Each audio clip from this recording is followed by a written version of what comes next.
Leviticus chapter 23.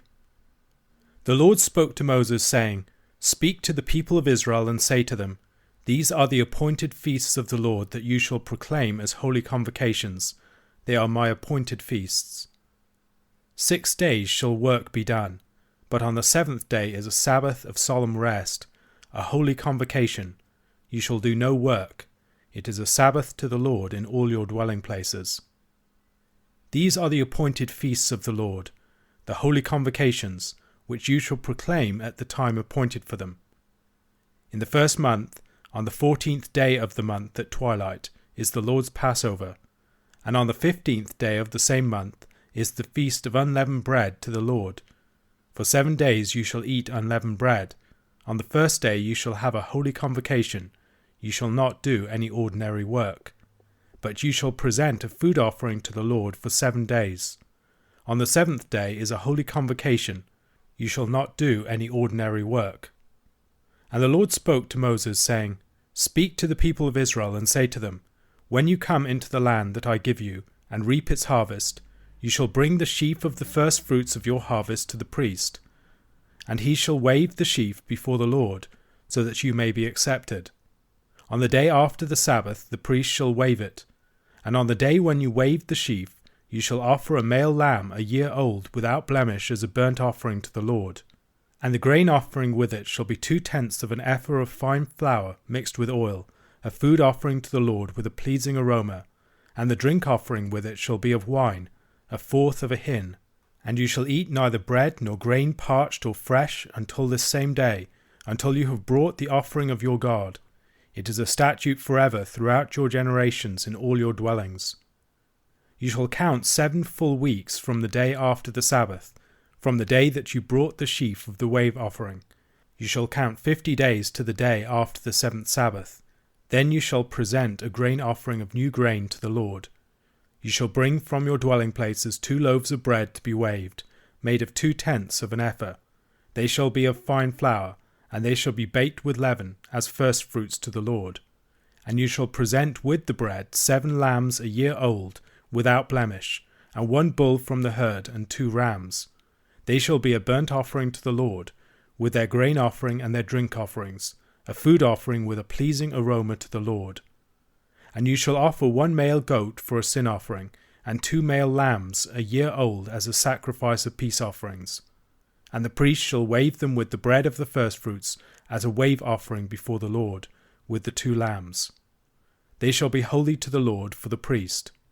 And you shall make a proclamation on the same day. You shall hold a holy convocation. You shall not do any ordinary work. It is a statute forever in all your dwelling places throughout your generations. And when you reap the harvest of your land, you shall not reap your field right up to its edge, nor shall you gather the gleanings after your harvest. You shall leave them for the poor and for the sojourner. I am the Lord your God. And the Lord spoke to Moses, saying, Speak to the people of Israel, saying, In the 7th month, on the 1st day of the month, you shall observe a day of solemn rest, a memorial proclaimed with blast of trumpets, a holy convocation. You shall not do any ordinary work, and you shall present a food offering to the Lord. And the Lord spoke to Moses, saying, Now on the 10th day of this 7th month is the Day of Atonement. It shall be for you a time of holy convocation, and you shall afflict yourselves and present a food offering to the Lord. And you shall not do any work on that very day, for it is a day of atonement, to make atonement for you before the Lord your God. For whoever is not afflicted on that very day shall be cut off from his people. And whoever does any work on that very day, that person I will destroy from among his people. You shall not do any work. It is a statute forever throughout your generations in all your dwelling places. It shall be to you a Sabbath of solemn rest, and you shall afflict yourselves. On the 9th day of the month, beginning at evening, from evening to evening shall you keep your Sabbath. And the Lord spoke to Moses, saying, Speak to the people of Israel, saying, On the 15th day of this 7th month, and for 7 days, is the Feast of Booths to the Lord. On the 1st day shall be a holy convocation. You shall not do any ordinary work. For 7 days you shall present food offerings to the Lord. On the 8th day you shall hold a holy convocation, and present a food offering to the Lord. It is a solemn assembly. You shall not do any ordinary work. These are the appointed feasts of the Lord, which you shall proclaim as times of holy convocation, for presenting to the Lord food offerings, burnt offerings, and grain offerings, sacrifices and drink offerings, each on its proper day. Besides the Lord's Sabbaths, and besides your gifts, and besides all your vow offerings, and besides all your freewill offerings, which you give to the Lord. On the 15th day of the 7th month, when you have gathered in the produce of the land, you shall celebrate the feast of the Lord 7 days. On the first day shall be a solemn rest, and on the 8th day shall be a solemn rest. And you shall take on the first day the fruit of splendid trees, branches of palm trees, and boughs of leafy trees, and willows of the brook, and you shall rejoice before the Lord your God 7 days. You shall celebrate it as a feast to the Lord for 7 days in the year. It is a statute forever throughout your generations. You shall celebrate it in the 7th month. You shall dwell in booths for 7 days. All native Israelites shall dwell in booths, that your generations may know that I made the people of Israel dwell in booths when I brought them out of the land of Egypt. I am the Lord your God. Thus Moses declared to the people of Israel the appointed feasts of the Lord. Leviticus chapter 23 is the list of the feasts of Israel. There's a connection between the feasts and the agricultural calendar. The natural rhythm of life in the land is connected with the celebrations of the feasts of the Lord. And there's also a connection between the agricultural calendar and redemptive history. Not only is the agricultural calendar associated with specific divine feasts, those divine feasts themselves are connected with events that God performed for his people in their history. God appoints times, and the Israelites must proclaim them as sacred occasions. Israel seemed to follow a broadly lunar calendar. However, it's quite possible that this calendar had exactly 52 weeks, with extra days or an extra month being added every few years, perhaps even 49 extra days every Jubilee year. If it is the case that every typical year had exactly 52 weeks, then the feasts would always be on the same day of the week. Gordon Wenham suggests that this claim would be strengthened by the dates in the flood narrative. Leviticus 23 begins with the Sabbath, which seems strange because the Sabbath is a weekly thing, not an annual celebration. Yet the Sabbath is the key sign of the Mosaic covenant in Exodus chapter 31 verses 12 to 17. In many ways it's the fundamental feast. It's that from which all of the others are derived. This is particularly noticeable in the case of feasts such as the Feast of Weeks. Sabbath is a time of remembrance and consecration.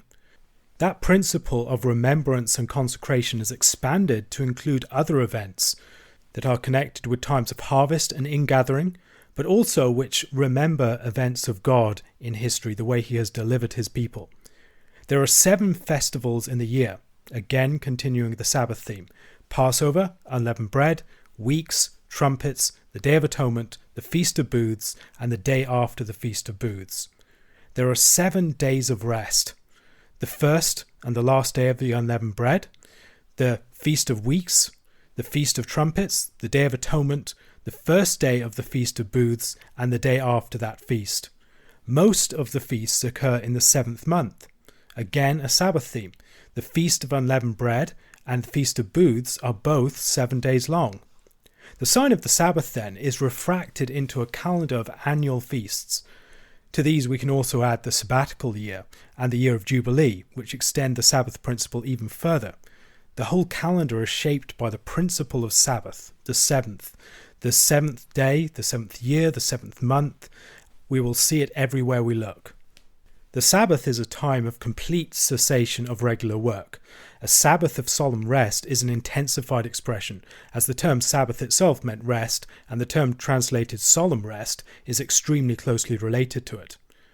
The first of the feasts is the Passover. The Passover begins on the 14th day of the month at evening. And the first month was designated as such on account of the Exodus in Exodus chapter 12 verse 2. The Passover began with the sacrifice of the Passover lamb at twilight. The Passover was immediately followed by the pilgrimage feast of unleavened bread, which lasted for 7 days. On the pilgrimage feasts, people had to travel to a divinely appointed location to celebrate them. The Feast of Weeks and the Feast of Booths were other pilgrimage feasts. Leavened bread had to be avoided. in part as a symbol of cutting off of the tradition of the past. This feast commemorated the deliverance from slavery in Egypt, so they were cutting off the leaven of Egypt.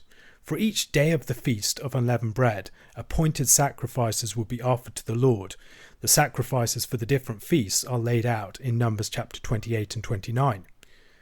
The Feast of Firstfruits was appointed for Israel to celebrate after they entered into the land. They would have to wave a sheaf of their harvest before the Lord, along with a male lamb without blemish, a grain offering of 2/10 of an ephah, and 1/4 of a hin of a drink offering. This feast was celebrated on the day after the Sabbath.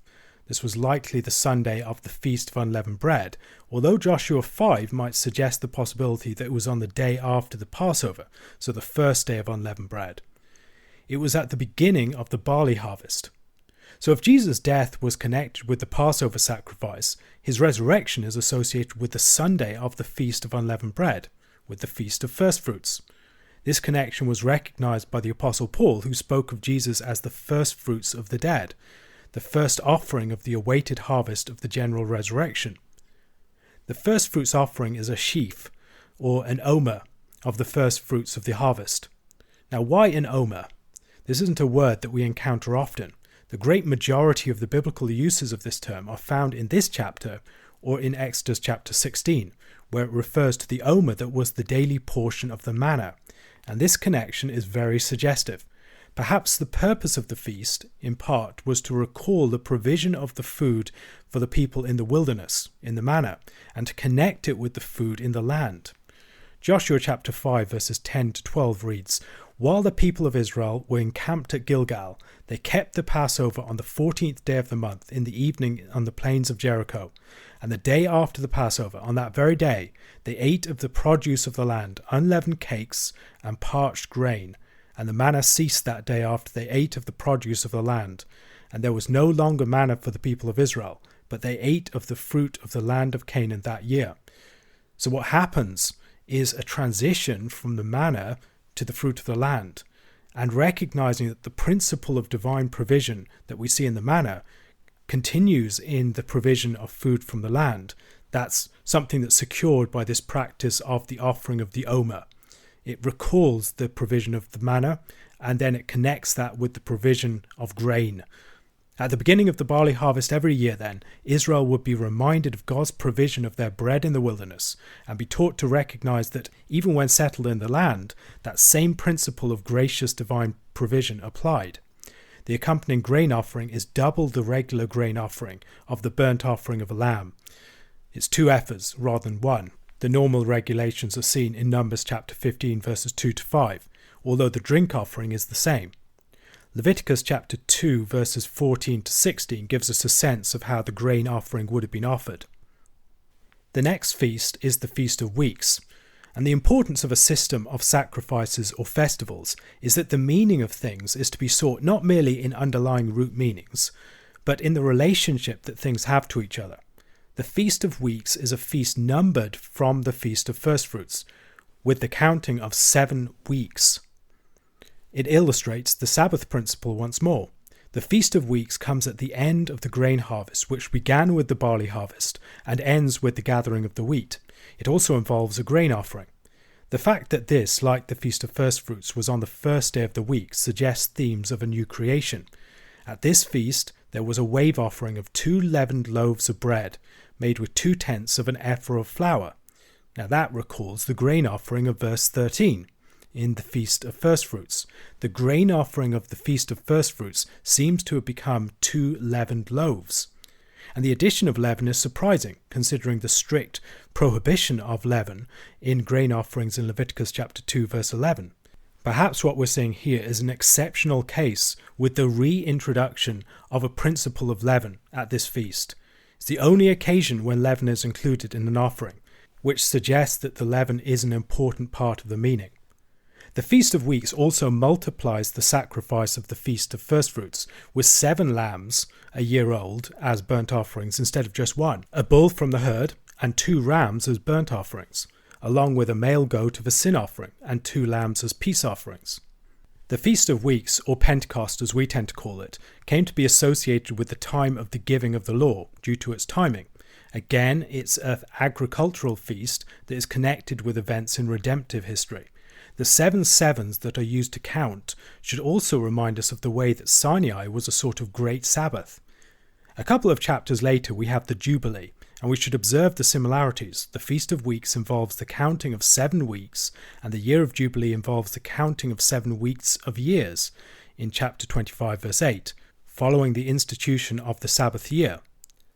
The Feast of Weeks is a sort of annual version of the Year of Jubilee in miniature. The Feast of Firstfruits comes after the counting of 7 days, on the day after the Sabbath. It is part of a 7-day feast of the Feast of Unleavened Bread. And the Feast of Weeks comes after the counting of 7 weeks. The Year of Jubilee celebrated God's deliverance of his people and his gift of the land to them. The Feast of Weeks celebrates God's declaration of the liberation of his people at Sinai. It also focuses on the duty of those harvesting to leave the edges of their fields and the gleanings for the poor and the sojourner. Like the Year of Jubilee, it protects the stake of the poor and the dispossessed in the land. Now, Christians obviously associate the Feast of Weeks as Pentecost. On this day, the risen Christ, the one who is the Passover lamb sacrificed for us, who has risen as the firstfruits of those fallen asleep, gives his 7-fold sabbatical spirit to his bride, the church, a new principle by which they will grow with the leaven of the Spirit's work. As the law was given at Sinai, so Christ gives the Spirit to write the law upon our hearts at Pentecost, a new tradition as it were. Leaven is a handing down of a tradition. It's continued from loaf to loaf, and here we have this new leaven given to us. As Israel's liberation was declared at Sinai, so our liberation is declared as the realization of Christ's exodus at Pentecost. As in Leviticus and other Old Testament teaching concerning Pentecost, the account of Pentecost in Acts 2 gives a lot of attention to the celebration of meals of joy and thanksgiving, and to the fact that all are to be provided for. The Feast of Trumpets comes next. It's the day of solemn rest on which certain sacrifices, mostly ascension offerings, dedicating the nation to God, would be made. The day was a memorial, a day proclaimed with the blowing of trumpets, which would muster the people and summon them to attention. As a memorial, it would recall people to the covenant, and also call upon the Lord to remember his covenant commitment to his people. This is one of the rare occasions in the law where we have sounds as part of the worship of God, apart from speech. We don't have music as part of the worship of God within the law, for the most part. We have bells upon the garments of the high priest, and we also have blowing of trumpets at key points. So maybe we should see in this an anticipation of a movement towards music. We may also think about the way that this sound, on the one hand, reminded the people of their covenant commitment and recalled them to faithfulness, but also called for God to act in remembrance of his covenant. Maybe our music should be considered the same way. This day later became the Jewish New Year. However, we can see further significance in the fact that it is the beginning of the second half of the year. The first month recalled the first departure from Egypt, and halfway through the year, Israel is recalled to the work that God began in the Exodus. It is also, perhaps more significantly, the first day of the 7th month. It's the beginning of the sabbatical month, as it were, so we should recognize Sabbath themes here also. And as the 7th month has most of the feasts, we should also appreciate that this is preparing the people for a period of feasting. The Feast of Trumpets is once again an expansion of the Sabbath principle. The Day of Atonement is the feast that comes next. It was the great purification event that occurred every year, rebooting the sacrificial system. It was the day when the high priest went into the very presence of God. The 7th month was a month of a number of key feasts, and the Day of Atonement's association with the Day of the Lord, with its cleansing and admission to the very presence of God, and its utter expulsion of those bearing sins from God's presence, is an event that anticipates the final great Sabbath at the end of all things. The final feast of the year is a strange one. Once again, it's a feast of the 7th month. It's the Feast of Booths. After Israel had gathered in the produce of the land, Israel had to gather fruit of splendid trees, branches of palm trees, boughs of leafy trees, and willows of the brook, and rejoice before the Lord. This was seemingly another celebration of the fruitfulness of the land, now celebrating not the grain harvest, but other produce of the land. As an ingathering festival, the Feast of Booths seems to be associated with the gift of rain in Zechariah chapter 14 verse 9 and 16 to 19, and also seems to have a significance for all of the nations. In Numbers chapter 29 verses 12 to 34, where the list of sacrifices are given for this festival, we see that 70 bulls are sacrificed over the course of it, one for each of the nations. Now in Zechariah chapter 14, we see the Feast of Tabernacles in an eschatological context. And the Lord will be king over all the earth. On that day the Lord will be one and his name one.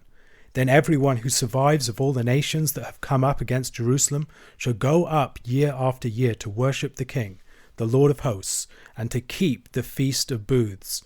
And if any of the families of the earth do not go up to Jerusalem to worship the King, the Lord of hosts, there will be no rain on them. And if the family of Egypt does not go up and present themselves, then on them there shall be no rain.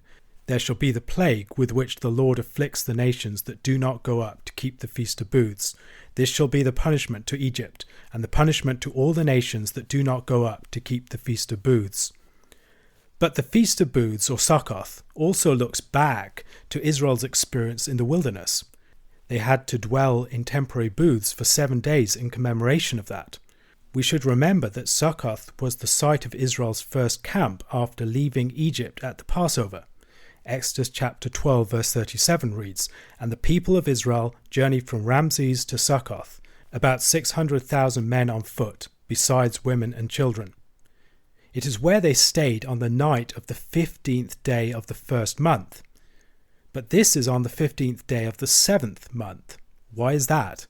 Later on in the following chapter, in Exodus chapter 13 verses 20 to 22, we read, "And they moved on from Succoth and encamped at Etham, on the edge of the wilderness. And the Lord went before them by day in a pillar of cloud to lead them along the way, and by night in a pillar of fire to give them light, that they might travel by day and by night.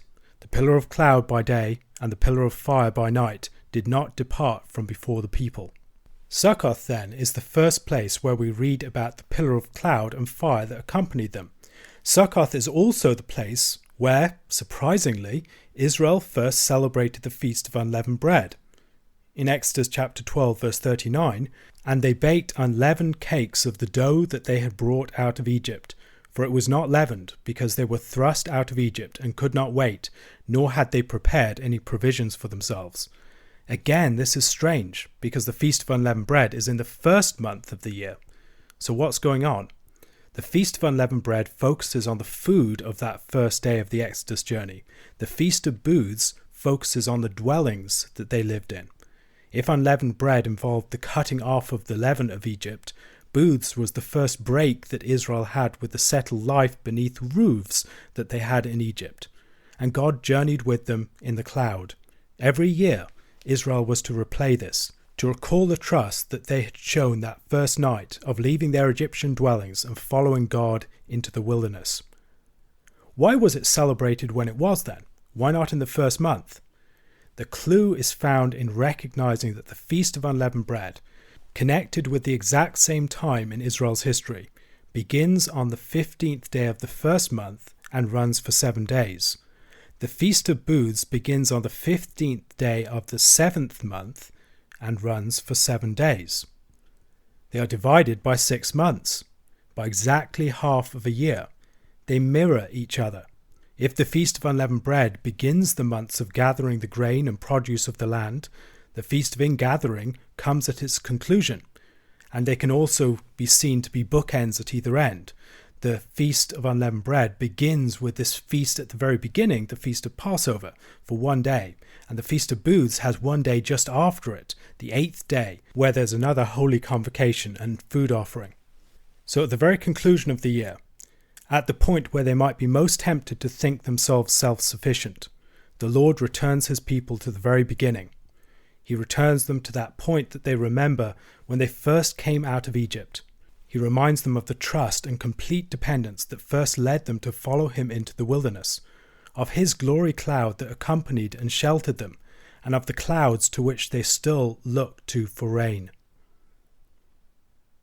A question to consider: how does the mapping of redemptive history onto the seasons and the year shape Israel's conception of God and their sense of their relationship to their history.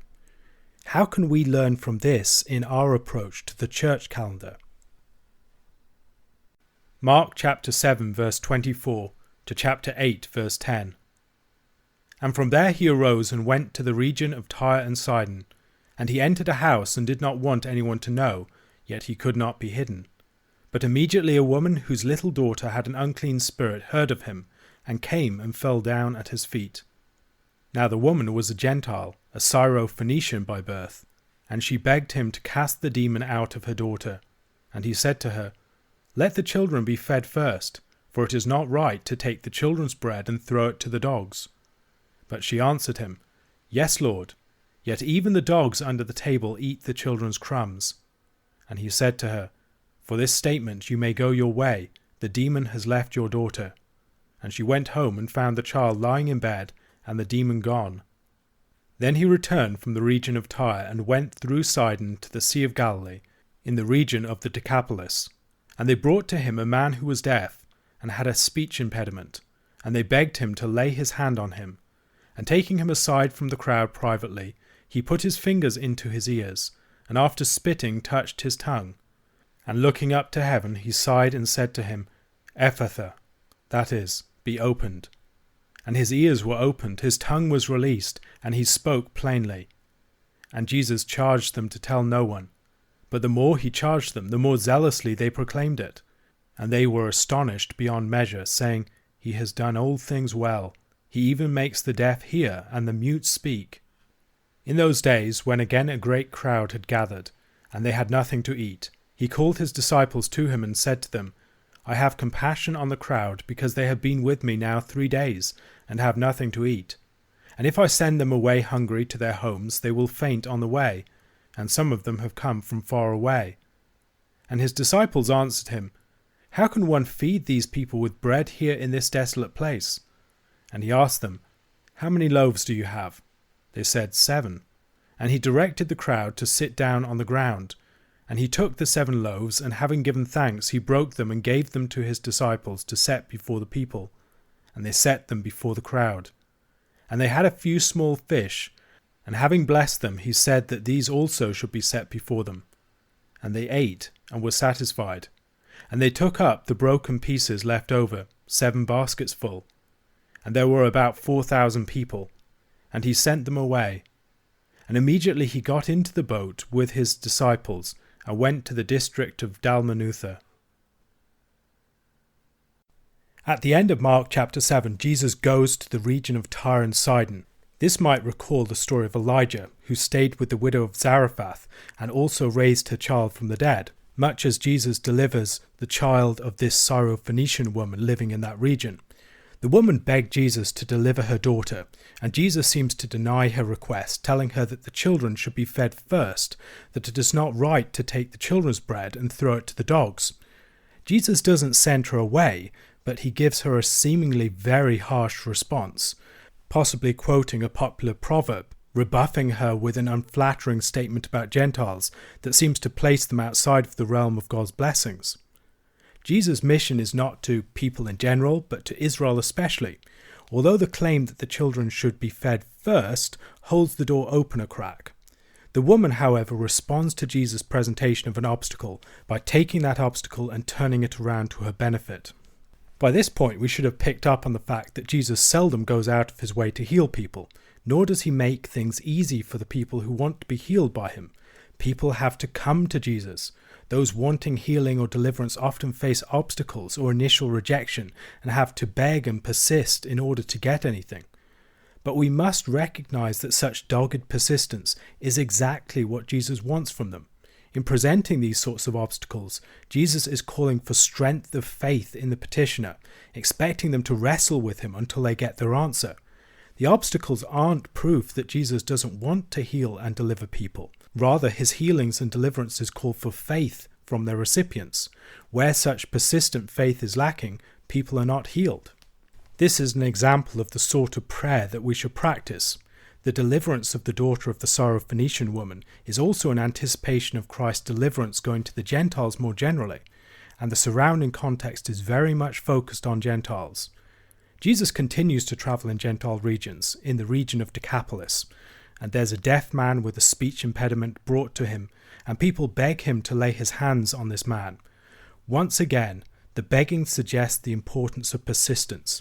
Jesus takes the man away from the crowd, puts his fingers in his ears, and using spittle, presumably on his finger, touches the man's tongue.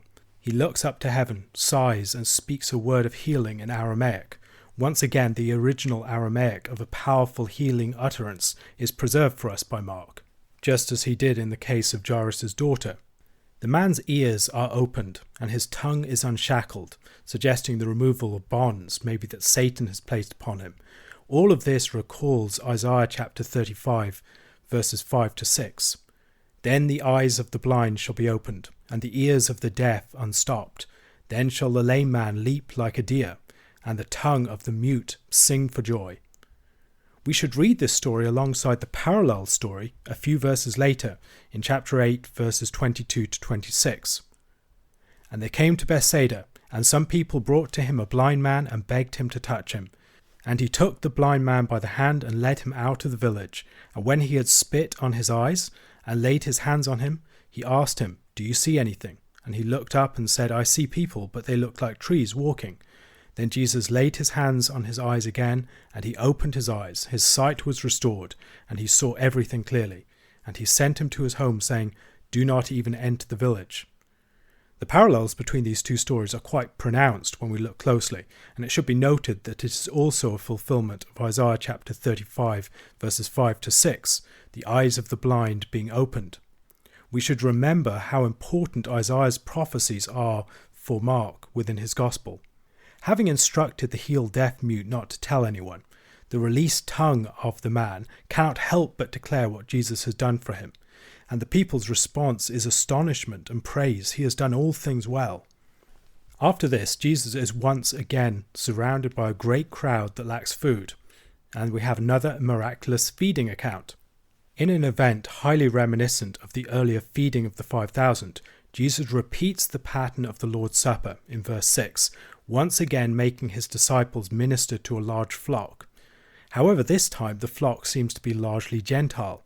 The similarities with the earlier feeding of the 5,000 suggest that we are expected to recognize a connection between the two, and that is underlined later on in this chapter. These are two parts of a single story. Both of these events anticipate the future ministry of the disciples, as they will minister Jesus to the multitudes, both Jews and Gentiles. This seems to be in a largely Gentile region. It continues the Gentile focus of the last two stories.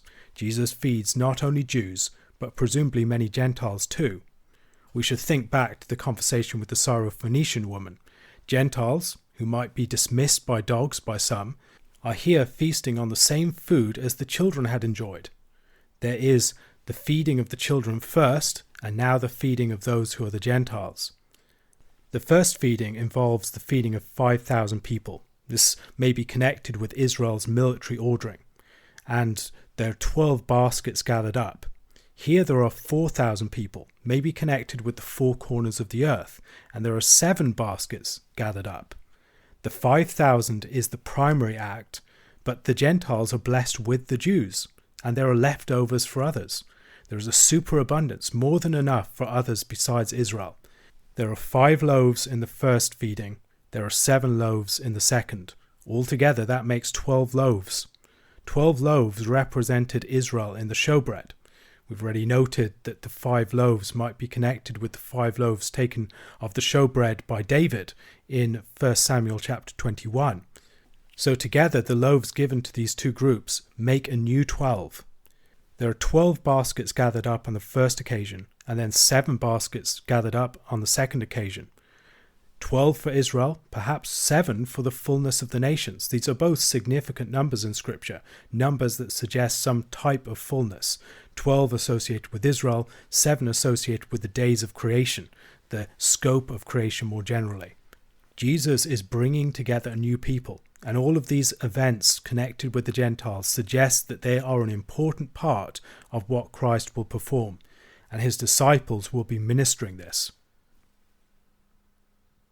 A question to consider: What are some of the ways in which these stories give us an image of the Gentiles' spiritual participation in the awaited kingdom of God?